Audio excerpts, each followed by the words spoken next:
Amazon sellers, I've got some breaking news for you, and it has to do with more and more of you coming to us after your accounts have been down for 1, 2, even 3 years, and now you're looking to get back into the Amazon game.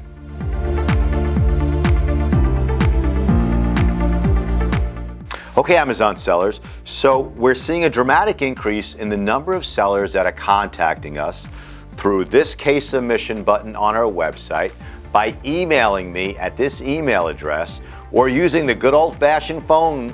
calling me at this number,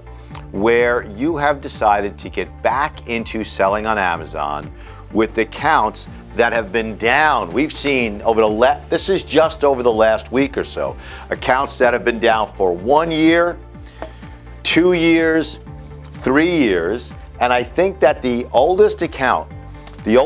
that my team has reinstated was suspended over 6 years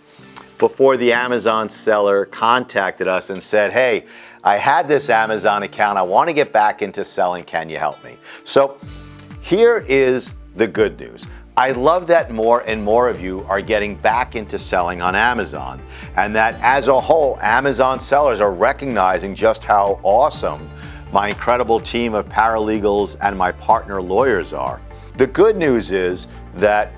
we've never seen Amazon hold you to the deadlines. It's never been a case where you were time barred or Amazon imposed a statute of limitations on you. So whether your account has been down for a day, a week, an hour, a year, or even as much as 6 years, and you've decided you want to get that account back, contact me in any one of these ways. We will look at the account, we'll look at the reason for your suspension, and what I'm trying to tell you that it's not necessarily a time issue, it's the reason for the account being deactivated that really leads to our decision to whether we think we can help you get reactivated or we think you're dead in the water.